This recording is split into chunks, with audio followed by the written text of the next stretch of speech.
En primer lugar, buenas tardes a todos. Soy Mariano Colmenar, soy partner de Fellow Funders.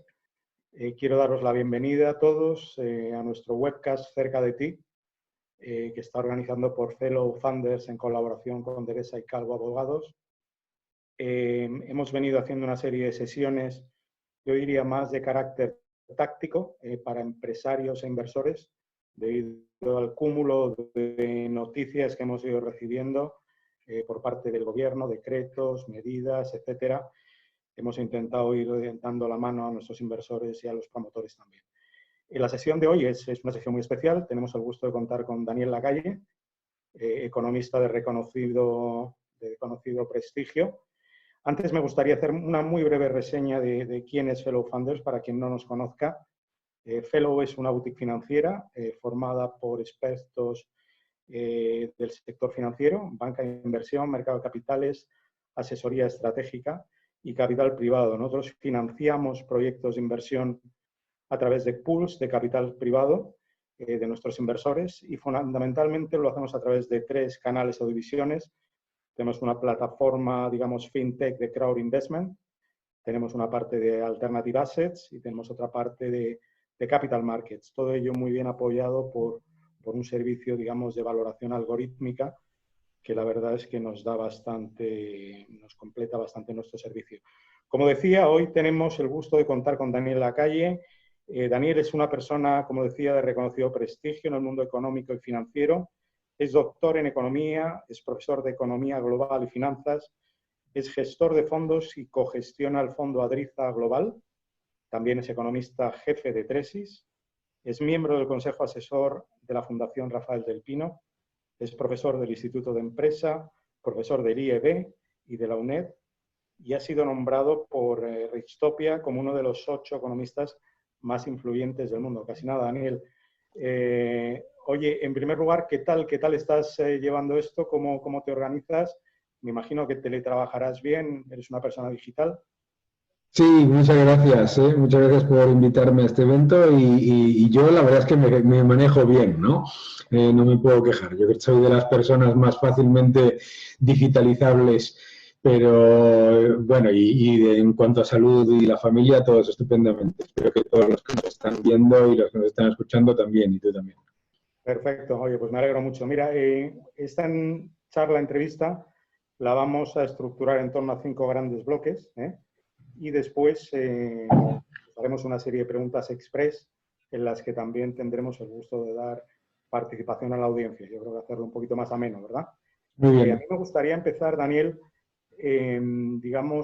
con una valoración que nos puedas hacer sobre la gestión sanitario-político-económica, digamos, aquí se nos junta un poco todo, del gobierno en esta pandemia causada por el COVID.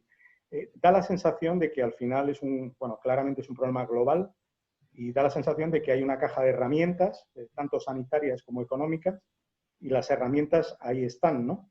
Lo que pasa es que estas herramientas, lógicamente, hay que saber utilizar y hay que gestionarlas. Entonces, ¿cuál es tu impresión de cómo se está haciendo esto? Bueno, yo creo que la valoración de lo que ha hecho el gobierno ha sido, se puede resumir en una sola palabra, que es reactiva, ¿no? Cuando salta el riesgo de la pandemia, estamos a finales de enero. Tanto la policía como muchos otros organismos ya estaban alertando sobre la virulencia de este virus, pero también, valga la redundancia, pero también además yo creo que han ocurrido varias cosas, ¿no? Yo lo llamaría una combinación de arrogancia e ignorancia. Cuando ya tenemos encima de la Unión Europea los casos de Lombardía y de Italia, el gobierno decide unilateralmente y conscientemente ignorar lo que el día 24 de febrero la Organización Mundial de la Salud, en su paper sobre el COVID-19, recomienda explícitamente para los países en su página 22.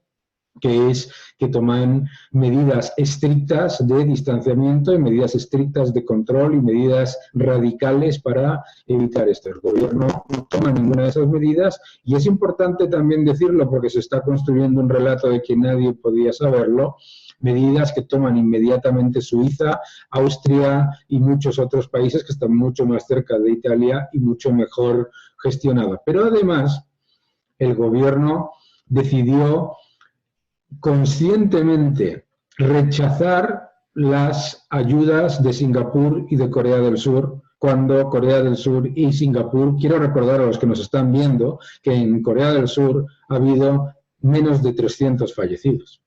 Esto es muy importante recordarlo mientras tenemos que lamentar y descansen en paz y recordemos a las víctimas decenas de miles, ¿no? Porque ahora se está hablando de que la cifra real en España podría ser 27.000. Y creo que esto es muy importante, el que se decidiese tomar la decisión contraria a lo que Corea del Sur estaba haciendo, a lo que estaba haciendo Singapur, a lo que estaba haciendo Taiwán. No estamos hablando de pocos países que hayan hecho otras cosas. Eso es por la parte sanitaria y desde luego eso genera la crisis económica en la que ya estamos. Y creo que nadie puede negar que ya estamos en una crisis económica y una crisis económica de ramificaciones muy importantes y a medio plazo. En cuanto a la parte económica, el gobierno asume inmediatamente un relato equivocado basado en un diagnóstico equivocado, que es, primero, ignorar que ya estábamos en una ralentización. Cualquiera de los que nos está viendo que es empresario sabe que ya en el año pasado el sector manufacturero estaba en contracción, el sector servicios estaba empezando a dar señales de debilidad y que en el propio cuarto trimestre del año 2019 la inversión, la demanda interna estaban en negativo. Estos son datos de Producto Interior Bruto, de contabilidad nacional. Entonces, esa es la primera. La segunda es asumir que el cierre forzoso de toda la economía por decreto supone un paréntesis irrelevante y sin consecuencias, ¿no? Creo que cualquiera puede entender que se generan ramificaciones muy importantes y tangenciales en todos los sectores cuando lo que cierras es la economía completamente. Y recordemos que cerrar la economía completamente no lo ha hecho todo el mundo. Esto que estamos viviendo en España no es la tónica general, que es parte de ese relato que se nos está intentando dar, sino la excepción.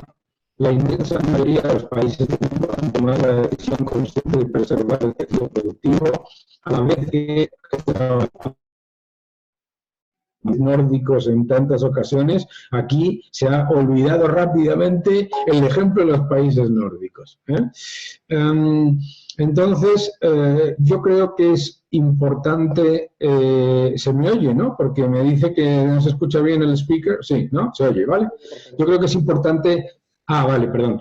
Primero, error de diagnóstico con respecto al pasado. Segundo, la idea de que un paréntesis, aunque fuera corto, no tendría impacto. Tercero, el relato de la recuperación en V. En un país en el que prácticamente el 15% del Producto Interior Bruto es turismo, en el que prácticamente un 11% del Producto Interior Bruto es maquila, es construcción y equipamiento para industrias finalistas, en un país que exporta prácticamente el 33% de su Producto Interior Bruto y que tiene el 70% de su Producto Interior Bruto en el sector de servicios, asumir una recuperación en V es como mínimo no optimista, sino irresponsable. Entonces, todas las medidas que ha tomado son medidas para una recuperación en V y son medidas de demanda. ¿Qué son medidas de demanda? Son lo que ha tomado el gobierno son medidas para atender a la posible necesidad o demanda de crédito de las empresas de cara a una recuperación en V. Pero claro, ese no es el caso. La inmensa mayoría de las empresas no se encuentran con un problema de acceso a crédito. Los bancos, de hecho, se están comportando de manera admirable. La mayoría de las empresas con lo que se encuentran simplemente es con el cierre completo de sus ventas. No solamente el cierre de las ventas, sino que muchas empresas se están encontrando con que facturas que habían enviado de meses anteriores no se están pagando o se están retrasando y además no están vendiendo. Entonces, Esto es un shock de oferta al que se le añade el cierre forzoso de la economía por decisión gubernamental. Por lo tanto, las medidas orientadas a tomar más crédito o las medidas orientadas a tomar, digamos, un cierto nivel de apoyo institucional para pagar impuestos dentro de 3 o 4 meses, no funcionan. No funcionan. Y de hecho, hay un dato escalofriante, que es que en las 2 últimas semanas de marzo se han cerrado en España 122.800 empresas. Es decir, todas las empresas que se crearon desde la recuperación hasta hoy, es el mismo número, un poco más, se han destruido, ¿no? Y eso significa, y el gobierno está pensando exclusivamente en términos de ingresos fiscales hoy. Pero fíjate, la destrucción de 122.800 empresas en 2 semanas supone alrededor de 12.200 millones de euros de ingresos fiscales perdidos, no en el 2020, sino en el 2021, 2022, 2023, 2024.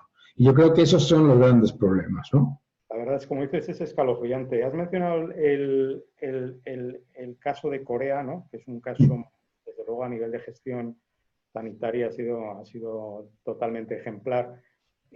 ¿Hay algún, digamos, volviendo un poco a la caja de herramientas, ¿no? Ahí está, y hay países que están tomando una visión, digamos, yo creo que te he oído a ti en alguna entrevista o en algún artículo hablar que me ha llamado la atención, porque creo que es muy descriptivo, ¿no? De bajar la cabeza como un avestruz, ¿no? Aquí es un poco como que está el terremoto, me voy a esconder y a ver cuándo termine salgo. Sin embargo, hay otras economías, muchas economías occidentales, digamos, es el caso de Estados Unidos con sus pros y cons, pero hay economías que están pensando ya más como si fuéramos un gestor de una empresa de verdad, que tiene un verdadero problema. Y señores, tenemos una crisis sanitaria, pero es que tenemos un problema económico y de supervivencia de nuestra empresa bestial. Echas de menos aquí a un gestor, a un CEO como Dios manda, y si tuvieras que poner algún modelo, ¿a quién pondrías? Pues mira, yo creo que en este entorno tenemos la enorme suerte de tener una enorme cantidad de gestores que han gestionado empresas al borde de la quiebra en el año 2008, en el año 2001, en España.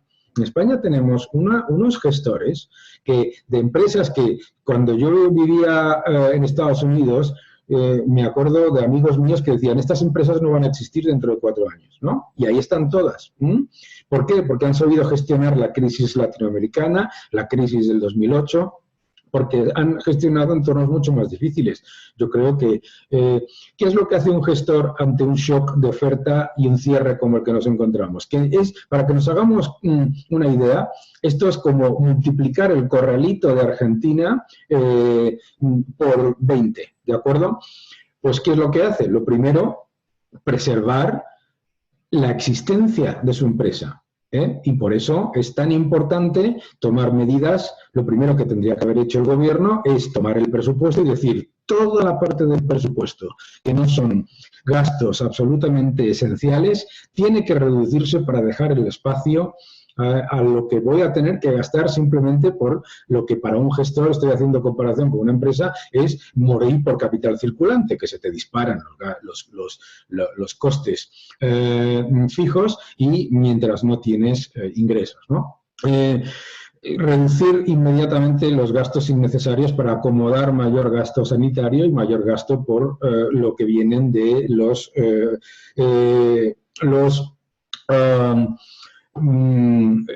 ¿cómo se dice en español?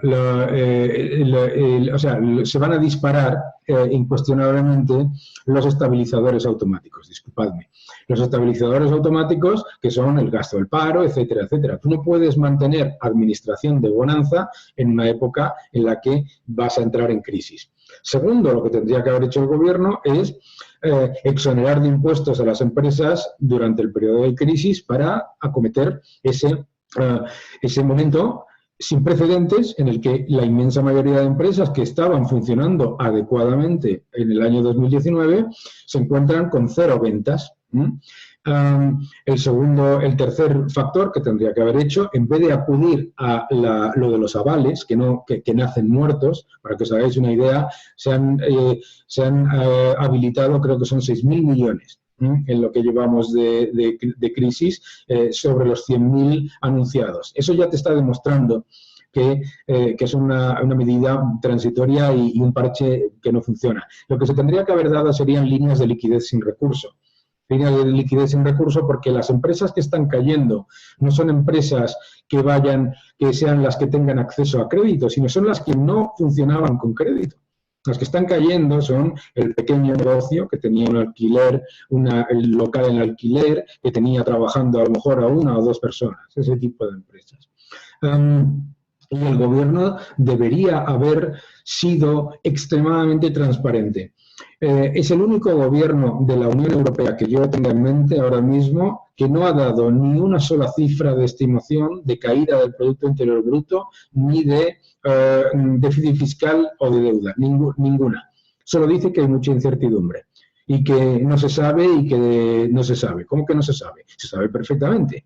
Vamos, estamos entre un 8 y un 10% de caída del Producto Interior Bruto, sí o sí. Entonces, la idea, esto sí es bastante español, me temo, y lo hemos visto también en comunicación corporativa, la idea de que cuanto menos digas, mejor, lo que genera no es mayor tranquilidad, sino menor tranquilidad. Y yo creo que todos esos factores, comunicación, liquidez, impuestos y gastos, son las medidas que no se han tomado. Muy bien. Hay otro tema que a mí me parece interesante y es un poco ya el tema de la liquidez, ¿no? Es decir, una liquidez un poco más a nivel macro. Yo creo que hay una gran diferencia. Hoy, precisamente, pues antes de este webcast, he estado escuchando a Larry Fink en un webcast de BlackRock, precisamente un poco hablando, sabes que ellos, bueno, pues están siendo un poquito menos negativos en cuanto al impacto en los mercados, el recovery y demás, ¿no? Pero una de las cosas que decía, y yo personalmente estoy de acuerdo y quería saber tu opinión, es que lo que diferencia esto notablemente de la crisis financiera que vivimos en el 2007-2008 es que hay liquidez, que quizá los bancos centrales en coordinación con los gobiernos han salido con toda la artillería. Hemos visto que el Banco Central Europeo está haciendo recompras de más de 1,1 billones latinos, digamos. Entonces hay liquidez, realmente aquí se ha salido con artillería, ¿no?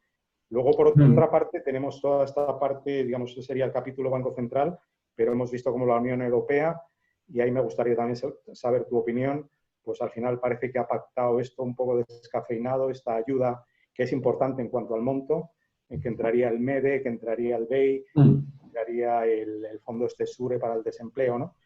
¿Cuál es tu valoración ahí? ¿Cómo ves todo esto? ¿Hemos aprendido de la crisis financiera en la que los países anglosajones, especialmente Estados Unidos y Inglaterra, le pegaron duro desde el principio, sobre todo Estados Unidos, incluso no ha perdido dinero con el rescate a la banca? ¿O vamos a ir a trocitos, como decías tú, te doy un poquito de avales por aquí, un poquito de tal por allá? ¿Cómo lo ves todo esto? Tenemos que entender las diferencias. Yo estoy en desacuerdo con BlackRock en lo siguiente. No en desacuerdo. BlackRock está hablando en cuanto a activos financieros. Ojo, mucho cuidado, que los activos financieros y la economía real no son lo mismo. Y sobre todo no son lo mismo para las pequeñas y medianas empresas, que son lo que nos están escuchando hoy. De esta crisis, esa liquidez le va a llegar a quien ya la tenía.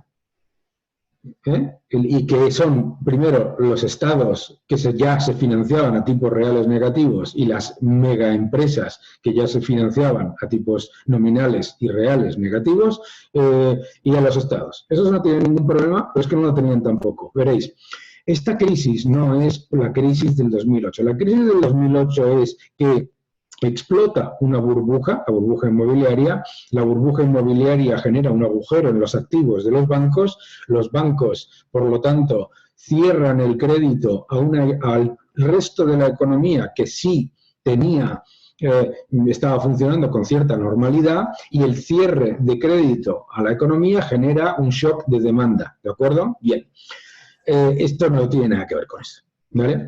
Y entonces yo el otro día le explicaba precisamente en un podcast con Keith McCullough que aquí lo que estamos haciendo es literalmente ahogar de liquidez a una persona a la que le han atado las manos y los pies y la han tirado en una piscina llena de agua. O sea, la economía le has atado las manos y los pies y les dices, bebe, y te ahogas. Y ese es el problema. El problema fundamental es que esto no es un shock de demanda, esto es un shock de oferta. Claro, ¿qué es lo que pasa? Cuando tú ves a los economistas de consenso, sobre todo a los keynesianos y todo eso, ¿qué es lo que te encuentras? Pues lo que te encuentras fundamentalmente es gente que dice, bueno, pues si hay un problema, pues oye, los bancos centrales inyectan liquidez, los gobiernos toman espacio fiscal y eso apalanca el crecimiento. Pero tú no puedes aplicar políticas de demanda cuando lo que tú has hecho ha sido cercenar la oferta vía legislativa. Es muy sencillo que lo entiendas. Yo te puedo decir a ti, oye, vamos, de hecho me ha pasado esta mañana, me han llamado y me han concedido un crédito. Digo, pues yo no puedo salir de casa, ¿para qué quiero esto? ¿Sabes? O sea, lo que te quiero decir es que esto es lo que ha ocurrido. Nosotros tenemos un shock de oferta que viene de China por el coronavirus. El shock de oferta se convierte en una crisis sanitaria que lo que entonces lleva es a que los gobiernos lleven al cierre forzoso de la economía. Es decir, no a que la economía se cierre por cuestiones de liquidez, sino que lo decide el gobierno. Nadie ha dejado de necesitar el mismo crédito o lo que sea, ¿no? Entonces, ¿qué es lo que pasa?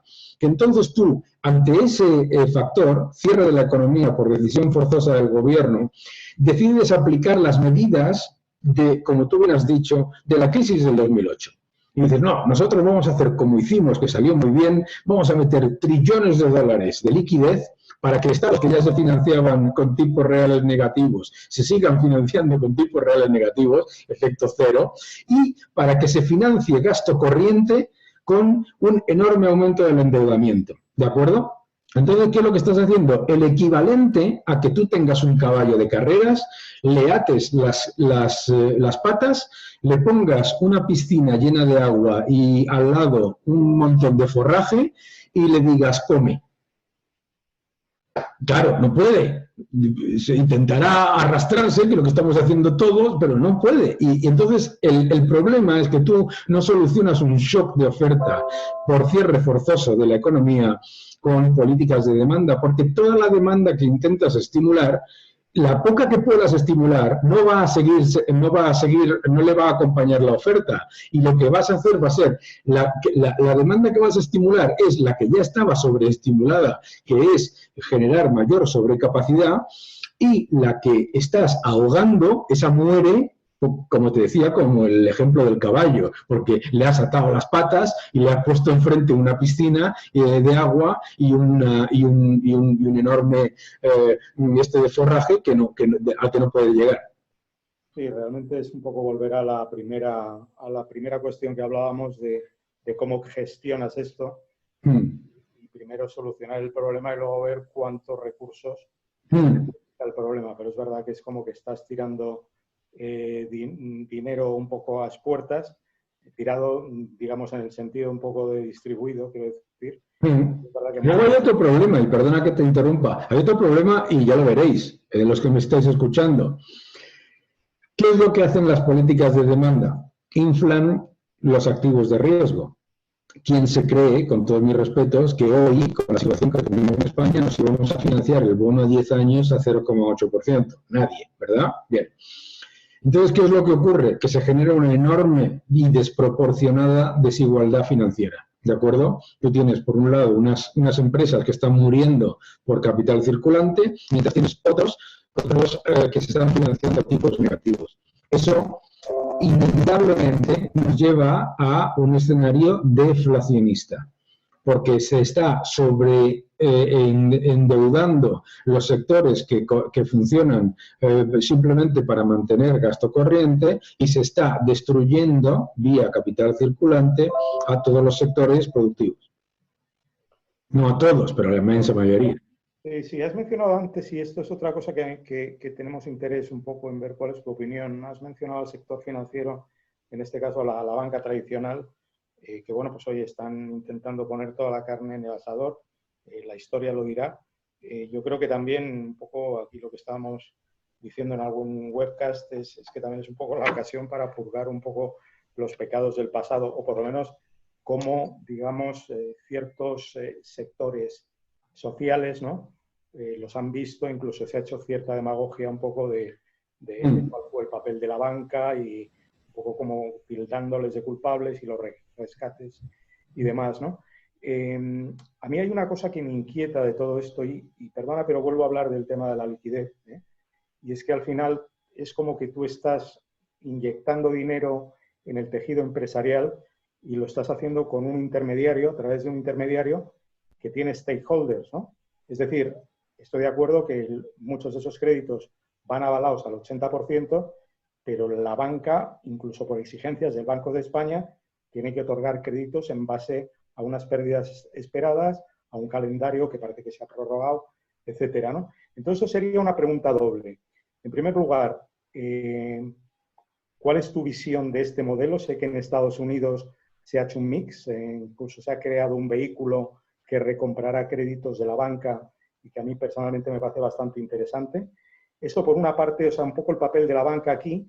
Y también te quería aprovechar para hacerte otra pregunta, y es un poco todo el tema de la Comisión Europea, en concreto con la Unión de Mercado de Capitales, que como sabes no estaba avanzando demasiado, pero algo de lo que es parte del ADN de esa iniciativa era precisamente diversificar las fuentes de financiación para el tejido empresarial, es decir, menor dependencia de la banca tradicional, y vamos a hacer un mix, pues no es el caso anglosajón, bueno, por lo menos vamos a ir pareciéndonos más, buscando fuentes alternativas, algo que como parece no ha tenido mucho éxito, pero que en este caso podría haber venido muy bien si hubiéramos llegado ahí, ¿no? Sí. Vamos por partes, ¿no? Primero, la banca está mucho mejor preparada ahora que en el año 2008 para afrontar el riesgo que tiene ya en su balance. Es decir, la banca va a poder acometer el aumento absolutamente desproporcionado de non-performing loans, de préstamos de difícil cobro que se van a disparar seguro, del impacto brutal en sus activos de los mercados de crecimiento, Latinoamérica, Asia, etcétera, por menor valor de sus activos, por supuesto. Pero la banca no puede asumir, como está intentando toda la Unión Europea y particularmente el gobierno español, duplicar el riesgo que ya tiene en su balance con nuevos préstamos a empresas que en su inmensa mayoría se van a encontrar con brutales problemas financieros en cualquier caso.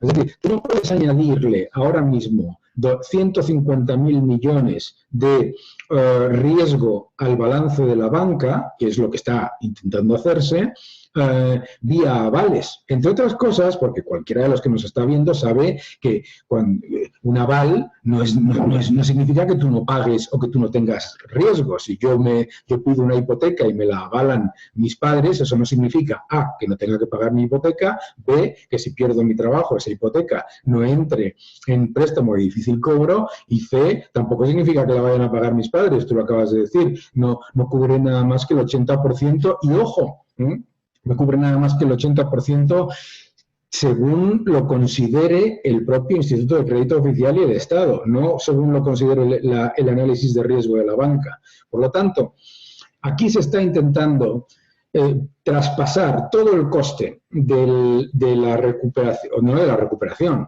del paréntesis económico al balance de la banca. Eso es imposible, Pero además de ser imposible, es que si se hiciese como se está intentando hacer, generaría una crisis financiera a 2 años. No hay que romperse la cabeza para entender que en el año 2008 todos los avales que se dieron por el Instituto de Crédito Oficial, el 83% entraron en impago. El 83% en el año 2008. Y ahora estamos en una crisis que alcanza a muchos más sectores y de mucho mayor calado, ¿de acuerdo? Entonces, yo creo que hay que ser muy cautelosos. La unión bancaria es una entelequia de la Unión Europea porque no pasa, y la Unión Financiera no pasa por diseño. Y me vais a permitir que sea crítico. La razón por la que no ocurre es porque no quieren. Está en la regulación. Es la regulación la que impide tener un sistema de financiación del sector privado diversificado, amplio y suficientemente eficiente. Es muy sencillo. En Estados Unidos, la economía real se financia menos del 15% vía el canal bancario. Menos del 15%, que os voy a explicar a vosotros. En la Unión Europea es el 80%. Eso no está hecho porque somos tontos, sino que está hecho por diseño.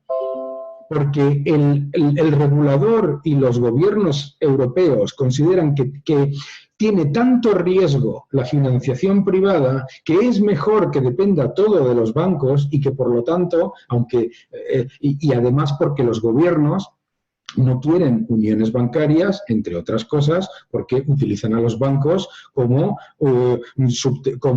adláter, como brazo tangencial de sus propias políticas. Claro, una de las razones por las que no hay fusiones interbancarias internacionales en la Unión Europea es porque los gobiernos quieren tener lo que ellos llaman sus bancos para financiar sus elefantes blancos. Imagínate si se fusionase, vamos a poner, por ejemplo, un banco alemán y un banco español, y llegase el gobierno y le dijese, por favor, financiame 15 aeropuertos que no tienen pasajeros. Claro, te dicen no. Ahora, si es solamente español o solamente alemán, no es una cuestión de criticar solamente a los españoles, que los alemanes tienen sus elefantes blancos y bien grandes.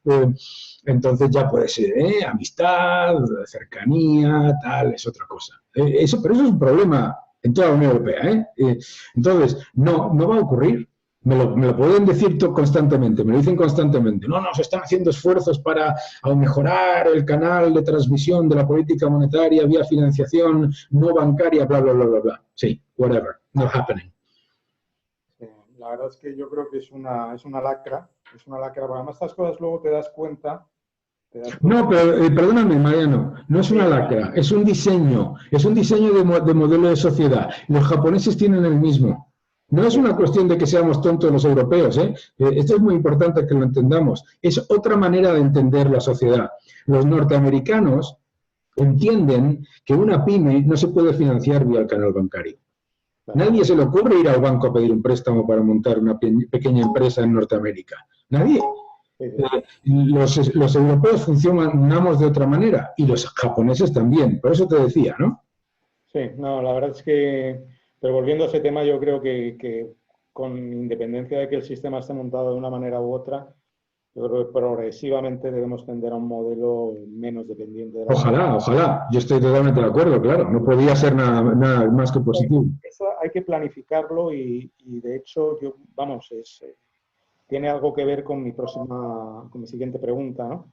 Y es un poco, oye, ¿cómo salimos de esta de una manera un poco estructural, ¿no? Es decir, aquí estamos haciendo guerra de guerrillas contra un monstruo enorme que nos ha parecido, pues bueno, con matices, pero casi de la noche al día, ¿no? Uh-huh. Planificar y lo importante es ver si de esto aprendemos algo y por lo menos intentar tomar medidas, digamos, de un calado más estructural que nos permitan avanzar y que, por supuesto, ante contingencias de este tipo u otro, estemos un poco mejor preparados. Y mi pregunta va un poco por esa posible, que a lo mejor es una quimera, pero a mí me gustaría que sí ocurriera, esa posible reindustrialización, ¿no?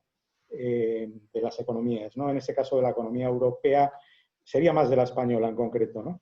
Un poco qué modelos, si aprendemos algo y si, asumiendo que se pudiera llegar a una especie de pacto de Estado, que también me gustaría saber cuál es tu opinión. Yo creo que es muy difícil, pero a mí, desde luego, me parecería deseable, ¿no? ¿Qué tipo de modelo podríamos implantar en esa reindustrialización? En Fellow, como os he comentado al principio, pues nos dedicamos a la financiación alternativa a través de capital privado, etcétera, ¿no? Y aquí, claramente en este país, el mundo del capital privado está implorando que los gobiernos, ya no digo ni uno u otro, que los gobiernos tomen una serie de medidas que hagan crecer a todo ese mundo de startups, pymes, que el otro día leía que en Francia, por ejemplo, que sí se toman medidas, un 25% del nuevo empleo se está generando en startups, ¿no? Entonces, me parece que esto es, digamos, a ver, y vuelvo un poco al gestor de la empresa, ¿no? Y yo estoy aquí tapando agujeros, pero quiero planificar a largo plazo.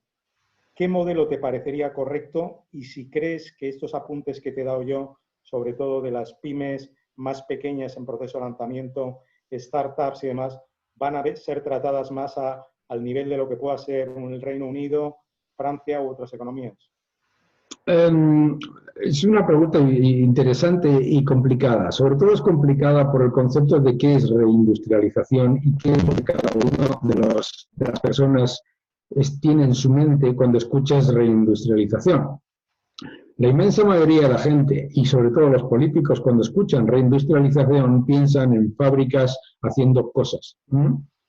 Y eso es que no es lo que tú estás pensando, ¿sabes? Eso hunde la solución, ¿vale? ¿Por qué? Porque hay una cosa que es muy importante que entendamos, ¿no? Yo recuerdo, yo he tenido la suerte de conocer al ex vicepresidente de Estados Unidos, a Dick Cheney, y al ex secretario de Estado, Rex Tillerson. Y Dick Cheney me dijo una cosa. Me dijo, si Estados Unidos llega a tener una política energética, hoy no seríamos el mayor productor de petróleo. Porque en el año 1978, cuando Jimmy Carter se presentó ante la nación por televisión diciendo que se acababa el petróleo, hubiéramos hecho cualquier cosa, probablemente construir plantas de carbón, como locos, ante una previsión en la que no solamente no teníamos más información, sino que estábamos completamente equivocados. Y Rex Tillerson me dijo otra cosa mucho más interesante. Me dijo, nunca, jamás tomes decisiones a largo plazo sobre cosas en las que tú tienes mucha menos información que el sector privado. Y ese es el gran problema de planificar. El gran problema de planificar es que el que planifica no toma el riesgo que tomamos cada uno de nosotros, los empresarios y todo eso. Y que si nosotros ahora, incluso todas las mentes brillantes que estamos en esta conference call, nos sentamos y decimos cuál va a ser el futuro, os garantizo que nos equivocaremos.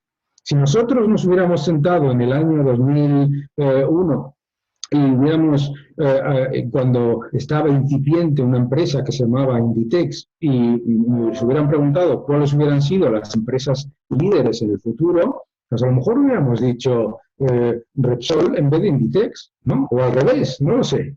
Pero lo que sí sé es que no tenemos ni idea. Y que entonces planificar es peligrosísimo, sobre todo cuando lo haces con el dinero de los demás. Por lo tanto, yo estoy completamente a favor de la reindustrialización, pero no de decidirla. No de decidirla yo o tú y yo en un comité, sino que pongamos las medidas fiscales y las medidas administrativas para que toda la industria que quiera venir a este país venga, el que se equivoque, y el que tenga éxito gane mucho dinero. Eso es mi opinión. Porque vuelvo a Tillerson, ¿no? Decía, mira, en Estados Unidos el mayor empleador privado es Walmart, que es una cadena de como Carrefour o como de centros comerciales, ¿de acuerdo? El mayor empleador privado. Y aparece Amazon. Si está en la Unión Europea, si estábamos en la Unión Europea, ¿qué hubiéramos hecho? 1, subvencionar como locos a Walmart. 2, ponerle todos los escollos a Amazon.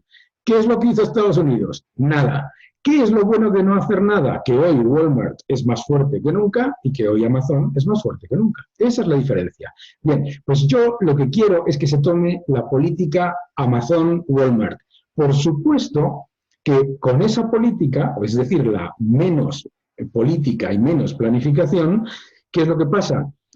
Claro que sí, que algunos sectores caerán, se llama destrucción creativa, y otros sectores irán para arriba. Pero lo que yo quiero es que los que están viéndonos ahora mismo, que probablemente sean el futuro, y yo no tengo ni idea, porque no la podemos tener, porque no la podemos tener, porque lo mismo nosotros pensaríamos hace 20 años que Yahoo iba a ser el líder del mundo y que Google era una broma, o al revés, me da igual.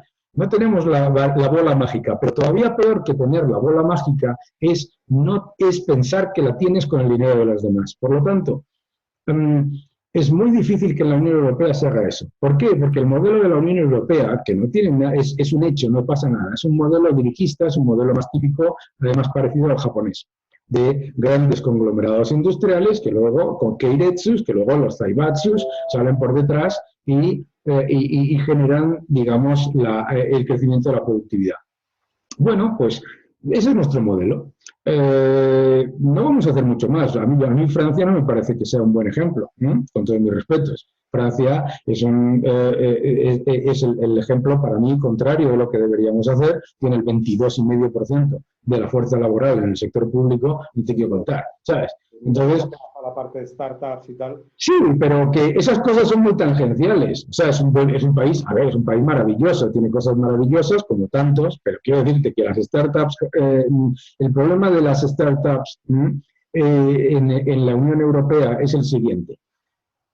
Es el de Walmart con respecto a Amazon. Si yo aquí en España, y yo estoy ahora en Madrid, si yo aquí en España ahora creo la empresa, la startup que va a demoler el modelo de negocio de Telefónica, voy a fracasar, pero no voy a fracasar porque mi idea sea mala, voy a fracasar porque me van a hacer fracasar. No solamente en España, sino en Italia, en Francia, en Alemania, etc. ¿Por qué? Porque los keiretsus europeos, los grandes conglomerados europeos, funcionan como seguridades sociales encubiertas. Tienen muchísimos más empleados de los que necesitan, pero en múltiplos. Y funcionan como empresas públicas, aunque no sean públicas. Algunas de ellas lo son, pero funcionan como empresas públicas. Entonces, te encuentras con cuestiones tan sorprendentes como que Alemania toma una política extremadamente verde y extremadamente energéticamente, aparentemente disruptiva, y a la vez te sostiene de manera brutal y subvencionada a las empresas generadoras de lignito.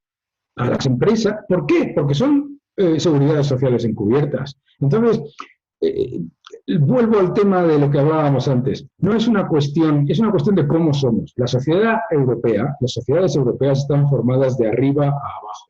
Las sociedades anglosajonas están basadas de abajo a arriba. Yo soy el primero que me gustaría ser más anglosajón, pero también soy consciente de la realidad. Por lo tanto, sí a la reindustrialización, pero no a la reindustrialización planificada. Tienes un punto muy importante en que al final la cultura es un elemento muy importante. La cultura, y voy a decir una cosa curiosa que os va a parecer curiosa, y la religión. Y la religión, por supuesto. Y la religión, porque la sociedad anglosajona, las sociedades protestantes, están basadas en la culpa.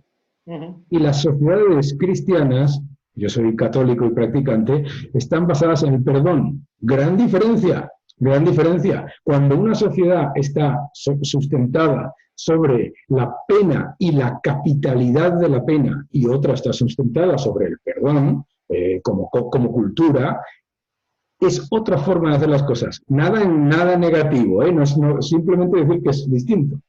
Muy interesante. Daniel, globalización, localización, ya había una corriente que estaba desmitificando bastante la globalización y creo que claramente las tensiones entre China, Estados Unidos y demás, apuntan un poco a eso. ¿Cómo ves esto? ¿Cadenas de suministros? ¿Qué aprendemos de esto? No aprendemos, vamos a peor.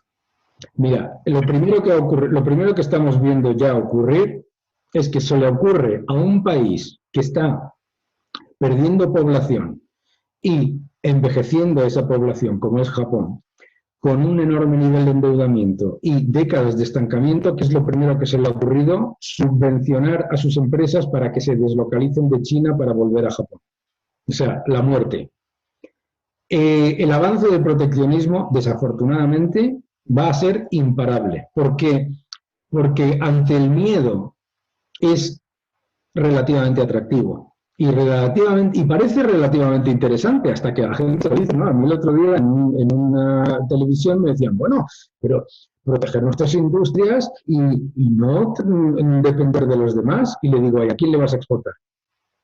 No, no, y me decía, entonces la persona me decía, no, si nosotros seguiremos exportando. Y digo, o sea, lo que tú estás diciendo es que tú le vas a exportar a uno, pero que aquí no venda nada, ¿no? Eso es un plan sin fisuras. Y que además, como somos un país ultra endeudado, nos compren nuestros bonos. Eso es un plan de oro. Pero se va a hacer.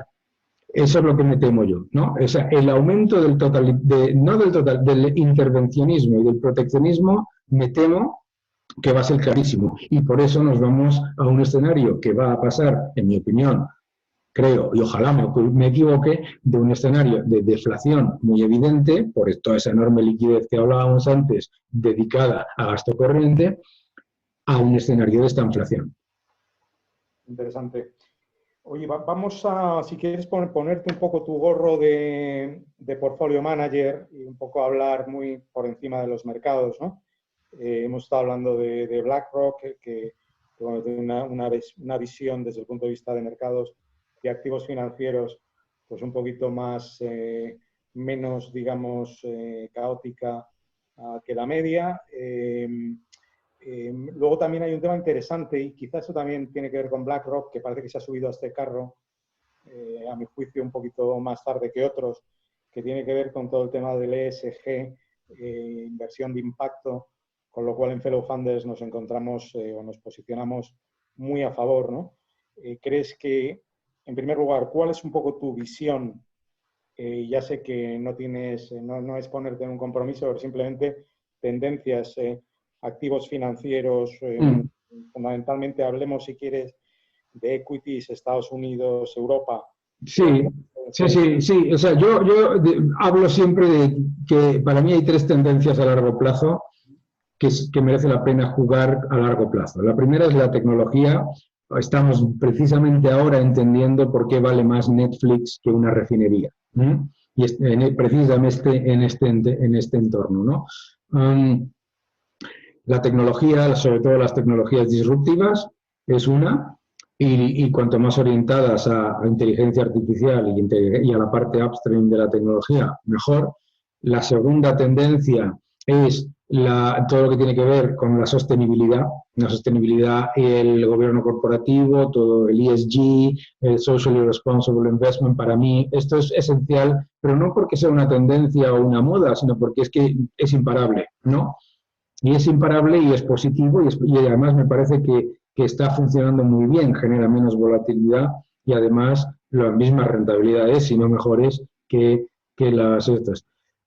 Y además tiene ese doble efecto de stakeholders que hablábamos antes. El tercer factor para mí esencial es el demográfico. Una de las razones por las que las políticas de los bancos centrales fracasan y las políticas de demanda fracasan es porque se ignora la demografía, ¿no? Entonces tú le estás aplicando las mismas políticas a una sociedad que envejece que a una sociedad que tiene una población con una media de edad de 30 años, ¿no? Es muy importante la demografía. Entonces, todo lo que tiene que ver con el envejecimiento de la población, la longevidad en los países desarrollados, pero a la vez todo lo que tiene que ver con el aumento de la clase media en los países en vías de desarrollo, eso son grandes tendencias a largo plazo que a mí me gusta mucho. Siempre, yo soy... Europa siempre es más barato que Estados Unidos y lo merece. No, entonces, la idea esta de que Estados Unidos está muy caro y Europa está muy barato, esto es una entelequia. ¿No? Es total. Pero estamos rodeados de trampas de valor y además hay cosas muy evidentes. Cualquiera de los que nos está escuchando, en Estados Unidos tú tienes empresarios que cuando dan un profit warning y su acción baja un 7%, pierden un 7% de su patrimonio, ¿no? No es el caso de la Unión Europea, no es el caso de Japón. Y para mí esa identidad entre gestores e inversores para mí es muy importante, ¿no? Mercados emergentes no me gustan. ¿Por qué? Yo se lo digo siempre a mis alumnos, los mercados emergentes no emergen, son exactamente los mismos que cuando yo era chiquitito, los mismos. Entonces, es muy atractivo lanzarse a mercados emergentes por una visión de crecimiento cuando no estás teniendo a la vez una visión monetaria del riesgo moneda y del riesgo inflacionario, ¿de acuerdo? Entonces, ¿qué es lo que pasa? ¿Qué es lo que yo me encuentro como inversor? Que para tomar riesgo en mercados emergentes tengo que tomar 5 veces más riesgo para la misma rentabilidad que lo que me encuentro en Estados Unidos, ¿no? Entonces, bueno, renta variable sobre renta fija. A mí me parece que el diferencial que hay ahora mismo entre cost of equity y el cost of debt solamente tiene una manera de reducirse, se tiene que reducir, solamente tiene una manera. No va a ser fácil que se reduzca el coste de la deuda con los tipos de interés donde están, pero sí creo que se tiene que reducir el costo de equity y precisamente post-COVID-19 me parece que hay más oportunidades a mí en renta variable, me puedo equivocar, pero me parece que hay una enorme burbuja en bonos soberanos y me parece que yo no compro un bono de una empresa que estaba al borde de la quiebra en el año 2018 a 300 puntos básicos sobre mid-swaps, ni muerto, ¿sabes? Totalmente de acuerdo. Oye, y luego a nivel de cartera, y esto nos toca directamente a nuestro grupo, a Fellow Funders, digamos, en línea de flotación, porque nosotros hemos venido un poco propugnando, y yo creo que además ha funcionado bien, un poco la idea de que bueno, pues ciertos patrimonios, digamos, financieros, pues a partir de una renta, digamos, más bien alta, ¿no? Que debían tener un cierto porcentaje en sus carteras de inversión alternativa, digamos, un poco más a largo plazo. Y bueno, parece que hasta ahora, lo que pasa lógicamente son activos menos líquidos y más a largo plazo y por tanto es más difícil valorarlos muchas veces, ¿no? Pero ¿te parece que es algo en lo que tú ahora mismo recomendarías? Sé que para determinados vehículos es complicado, pero Claro. como idea de gestión de cartera es algo con lo que te sientes cómodo. Sí, sí, pero claro, tienes que conocer tu perfil de riesgo. A mí me preocupa cuando algunas veces clientes o amigos me hablan de inversión alternativa desde lo que yo llamo el punto de vista del avestruz, que es que como no ves la fluctuación del precio diario, no te pones nervioso. Pero eso no significa que no estés tomando el mismo riesgo. O sea, a lo mejor no ves bajar y subir las acciones cada día, como nos pasa en el mercado, pero estás tomando riesgo. Yo creo que tienes que ser muy consciente de tu perfil de riesgo. A mí me parece que en un entorno en el que estamos nadando en liquidez y vamos a nadar todavía más en liquidez porque se van a seguir aumentando los niveles de liquidez y que a la vez tienes ese diferencial entre el coste del equity y el coste de la deuda, pues una manera de jugarlo de una manera responsable y, por supuesto, atendiendo bien a las inversiones es vía inversiones más ilíquidas. Pero, por supuesto, si eres una persona que se pone nerviosa porque el IBEX baja un 2% un día, o si eres una persona que necesita ese dinero dentro de 3 meses, pues claro, tienes que tener una identidad entre objetivo de inversión y periodo de maduración, ¿no? Está claro, muy interesante. Oye, pues yo creo que hemos cubierto los grandes bloques, nos estamos ajustando muy bien, me van a felicitar los organizadores de esta entrevista. Sí queríamos terminar, como te he dicho al principio, con una serie de preguntas express que Vale. vamos a compartir con la audiencia para ver un poco si estamos alineados entre todos, ¿no? Entonces, empiezo a disparar. En primer lugar, recuperación económica VUL. Ahora mismo es mucho más probable que, vamos, la recuperación V ya ha desaparecido. Entonces yo voy a ser relativamente optimista, yo creo que podrá ser en V. Ok, perfecto. Segunda pregunta, y ya sabemos que ninguno somos, bueno, por lo menos de los dos que estamos aquí, tú no sé, pero yo no, ni sanitarios, ni epidemiólogos, ni nada de esto, pero si tuvieras que decir una fecha para, digamos, la puesta en marcha de una vacuna contra el COVID, diciembre 2020, junio 2021, diciembre 2021. Cuando habla de puesta en marcha es para consumo, o sea, para producirse. Ensayos clínicos y ya para No, ensayos clínicos y todo eso, yo creo que, vamos, voy a ser muy optimista y decir junio de 2021. Fíjate, Johnson & Johnson habla de que tener una vacuna en septiembre, diciembre, que pueda estar testada para esa época y producida para finales del año 2021. Bueno, más o menos. Hombre, hay una cosa aquí muy importante y me preocupa mucho esto. Decía un médico el otro día de epidemiología de la Johns Hopkins University algo muy importante. Solamente hay una cosa peor que un mal virus, que es una mala vacuna. Porque si por cuestiones de mercado, que ya es lo último que nos faltaba, o por cuestiones de economía a corto plazo, etcétera, nos lanzamos a poner en millones de personas una vacuna que luego tiene un efecto negativo o lo que sea, sería devastador. Yo espero que seamos serios y bueno, creo que primero hay que ser optimista. Esas fechas que estamos dando son fechas récord, y demuestran con lo bien que funcionan las cadenas de conocimiento científico, pero a mí no me gustaría nada escuchar, desde luego no me la inyecto yo. Si a mí me dicen en septiembre, ya tenemos vacuna, digo, enhorabuena, be my guest, tú el primero. Sí. Mejor dirijamos bien la circulación, dejamos la distancia de unos a otros y dejamos que la vacuna vaya por su... Eso es, que vaya, que tal. Oye, ¿crees que finalmente habrá un pacto de Estado en España? Sí, ¿no? Yo lo veo muy difícil. Y lo veo muy difícil fundamentalmente porque vamos a entrar un poquito en política, ¿no? Pero la razón fundamental es porque ahora mismo lo que se está implementando de manera consciente y de manera literal y absolutamente punto por punto es el pacto de Tinel, que no sé si lo conocéis, pero es el pacto que llegó el Partido Socialista con el resto de formaciones, que era con cualquiera excepto con el Partido Popular. Entonces nunca sabes, ¿no? Yo creo que, desde luego, por lo menos como la gente lo percibe, la gente tiende a darle una especie de aura de magistral a los pactos de la Moncloa. De los nuevos pactos de la Moncloa lo veo prácticamente imposible. Complicado. Oye, ¿nacionalizaciones en España ves alguna?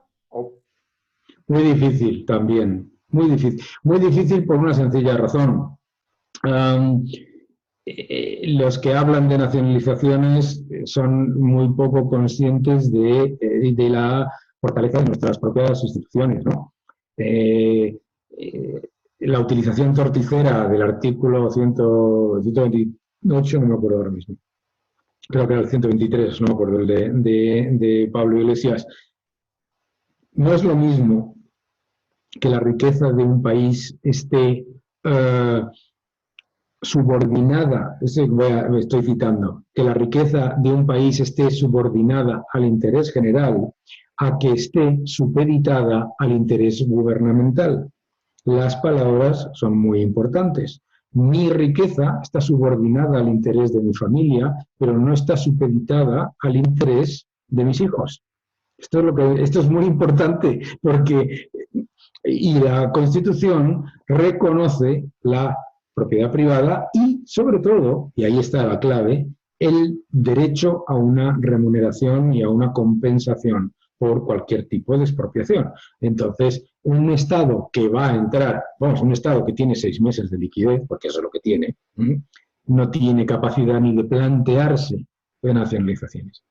Muy bien. Quinta pregunta. ¿Crees que la Unión Europea finalmente apostará por los coronabonos / eurobonos?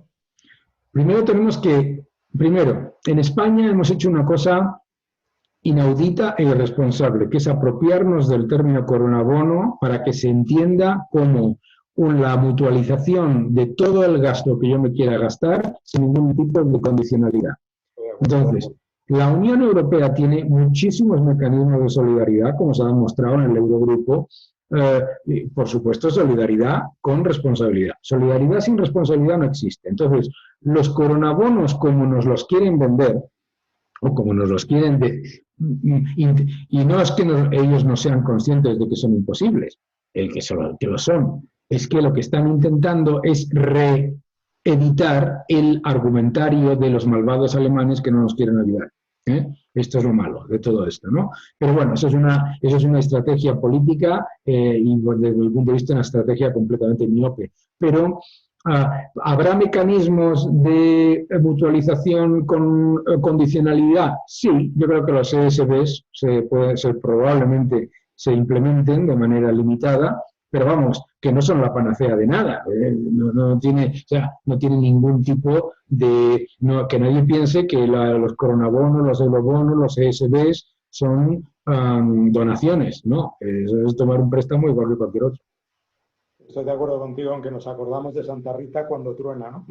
Hombre, claro. Mira, una de las cosas que me decían el otro día, decían, es que ¿cómo puede ser esto cuando estamos trabajando por la solidaridad? Y digo, hombre, ya te presentas mal al Eurogrupo cuando el 4 de diciembre el Gobierno de España, la ministra de Economía, se presenta en el Eurogrupo diciendo que vamos a tener, 4 de diciembre, vamos a tener un déficit del 2% del Producto Interior Bruto y un mes después es el 2,7%.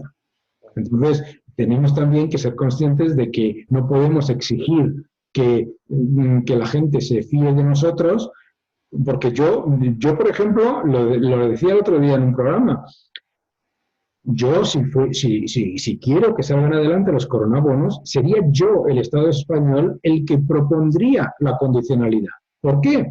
Porque sería precisamente una muestra a mis socios de mi confianza. Oiga, no se preocupen, yo aquí firmo junto con todos ustedes, pero me comprometo a que el déficit del año que viene se reduzca a la mitad, porque nos vamos a un 10% de déficit, ojo, que eso sigue siendo un 5%, ¿vale? Además, me comprometo a llevar reformas estructurales en esto, que todo eso es bueno para todos. O sea, ¿entiendes? Si yo quiero mostrar que soy confiable, lo primero que tengo que hacer es mostrar que soy confiable. Yo creo que yo hubiera sido el que hubiera ido con un programa de condicionalidad y a partir de ahí se negocia. Oye, y parcialmente relacionado con la condicionalidad, ¿crees que volverán los hombres de negro? Vamos, volverán, no es que hayan estado de una manera imperativa, pero hemos visto países muy cercanos donde han estado. ¿Crees que veremos hombres de negros, de gris, de alguien que nos esté marcando un poquito de cerca? Nos marcarán, de acuerdo, pero... No, pero en España, vamos a ver hombres de negro en España, en Italia, en Grecia, en Portugal, en Francia, en todos lados. Claro que sí, porque el nivel de... porque cuando tú o sea, piénsalo desde el punto de vista, volvemos al ejemplo de la empresa, piénsalo desde el punto de vista de una empresa que ante una crisis dobla la apuesta en la que está perdiendo mucho dinero, ¿vale? Que es lo que te hace el banco, el que sea. Y los hombres de negro no tienen que ser de la Unión Europea. Los hombres de negro pueden ser perfectamente, ojo, los ciudadanos europeos que dejen de utilizar el euro, que decidan colectivamente, y esto ha pasado en 157 casos en la historia, ¿vale?, dejar de utilizar el euro ante el riesgo de mayores problemas fiscales y mayores problemas monetarios. ¿Quién crees que saldrá más reforzado, que hoy día menos tocado, ¿no?, de esta crisis? ¿China, Europa, Estados Unidos? Bueno, China y Estados Unidos van a salir bien. Uno es una dictadura mercantilista y en la que toda la población está subordinada y esta sí supeditada al desempeño gubernamental. Entonces, vamos, el paro en China se ha disparado al 6,2%, en Estados Unidos al 5,5%, en China se ha disparado al 6,2% el oficial. Estamos hablando de que las estimaciones independientes asumen unos 250 millones de personas en China se han ido al paro. Bien, 250 millones de personas en China se han ido al paro, significa que el gobierno los va a poner a trabajar cobrando lo que sea, como sea y cuando sea, y no hay ningún, y no se rechista, ¿no? Entonces, China saldrá a su manera, pero China tiene un enorme talón de Aquiles, que es su escasez de dólares. China tiene 3 trillones de dólares de reservas en dólares, en moneda extranjera, pero tiene un enorme liability en sus deudas en moneda extranjera. Entonces, sus reservas en realidad no cubren prácticamente nada más que sus deudas y sus compromisos crediticios. Um, Cuanto más tiempo mantenga control de capitales y más tiempo mantenga el yuan manipulado, controlado, como quieras llamarlo, más tiempo, más dificultades va a tener en ese sentido.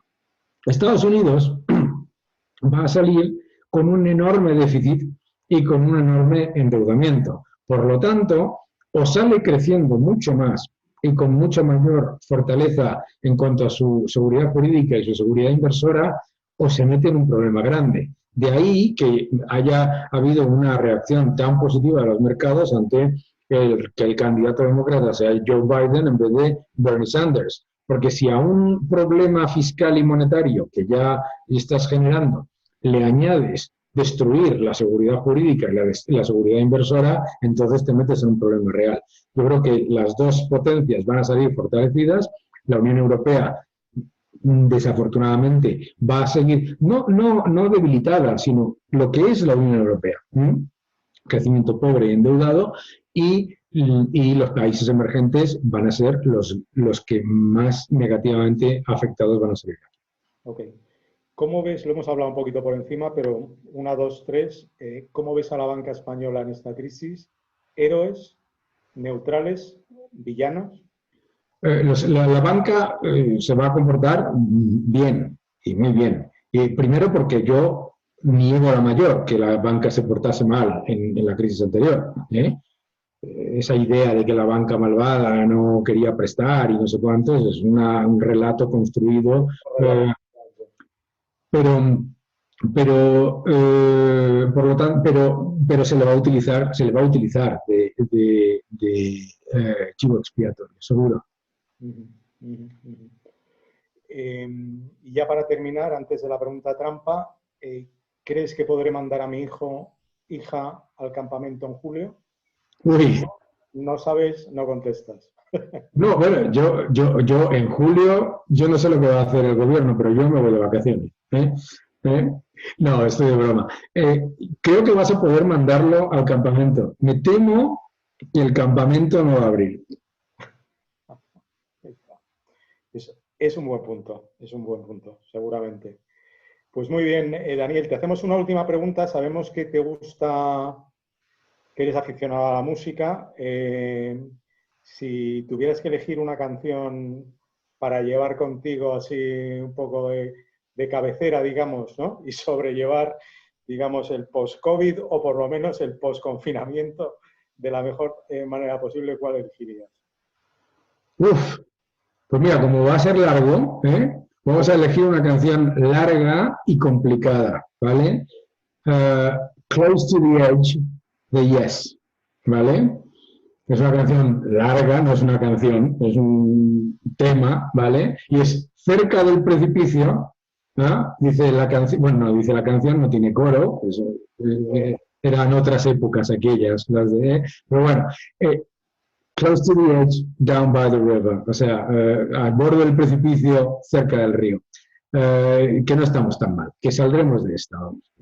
Ojalá, yo creo que hay que terminar con una nota por lo menos de esperanza, y de, no te digo optimismo, pero por lo menos de espíritu constructivo, ¿no? Que la verdad es que nos están bombardeando con malas noticias. Yo ya cuando me han pasado no sé cuántos links del FMI, digo, ya cuando el FMI está ya tocando la campana, es como cuando nuestras queridas agencias de rating en la crisis financiera empiezan a bajar los ratings. Sí. A decir que la cosa pintaba mal, ¿no?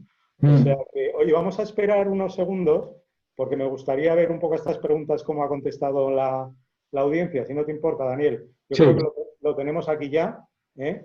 Vamos a ver.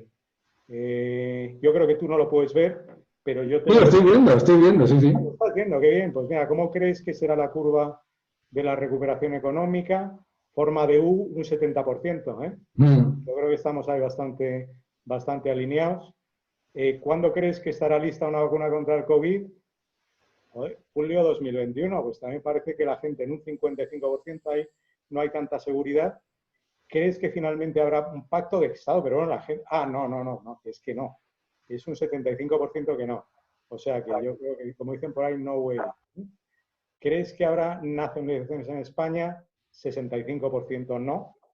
También estamos bastante alineados por ahora, por lo que veo. ¿Crees que la Unión Económica finalmente apostará por los coronabonos / eurobonos?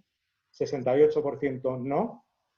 ¿Crees que volverán los hombres de negro a España? 68% sí. No me lo puedo creer que estamos súper alineados. Aquí tienes unos fans incondicionales, ¿eh? ¿Quién crees que saldrá más reforzado de esta crisis?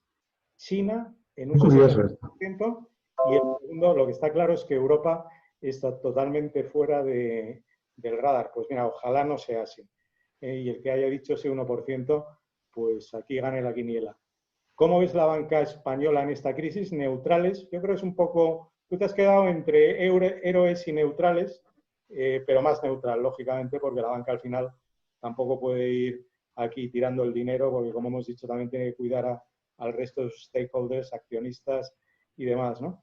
¿Crees que podré mandar a mi hijo al campamento en julio? Joder, esto es un no. Pues yo creo que directamente nos vamos para otro lado. Muy bien. Es la canción que han elegido, pero bueno, de todas formas, Daniel, ha sido un verdadero placer tenerte como invitado. Ah, sí, tenemos la canción aquí. Vamos a ver, es que al público les dábamos 5 opciones, porque lógicamente no podemos cada uno, ¿no?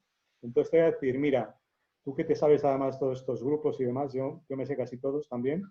Tenían puesto aquí Viva la Vida de Coldplay, este tiene un 16%. Tienen a Will Survive de Gloria Gaynor, un 28%. Eso es un poco ese espíritu que decíamos constructivo. Sí, sí. I Want to Break Free de Queen, un 22%. Sí. Mad World de Gary Jules. No sé quién es este. Tú seguramente le Nada, conoces. Mad World es de Tears for Fears. Eso es una versión. Nada. Eso está mal puesto. Pues se lo vamos a decir aquí que se aclaren un 7%. Y ahí, Highway to Hell, AC/DC, 28%. Muy bien. Bueno, está muy bien, está muy bien. I Will Survive está claro que está muy bien como esto, porque además, y además así bailable y tal. Y además, mira, lo bueno de I Will Survive que hayáis elegido es que no sé si lo sabéis, pero I Will Survive no era un single, era la cara B de la canción que sacaron para que fuera un éxito. Y se le ocurrió a un señor darle la vuelta y ponerla en la radio, y a partir de ahí hasta hoy la carrera de esta señora no es nada más que esa canción. Así que estupendo. Muchísimas gracias a todos. Muchas gracias a ti. Oye, y a la audiencia quiero de verdad desearle lo mejor en esta crisis tan tremenda que estamos teniendo, y nuestras condolencias a aquellos que hayan perdido familiares. Por favor, cuidaros, seguir lavándoos las manos bien, mantened la distancia y sobre todo ese espíritu que tenemos que salir de esta. ¿Verdad? Seguro que sí, seguro que sí. Un abrazo a todos y manteneros sanos. Hasta luego. Gracias. Chao. Chao. Hasta luego. Adiós.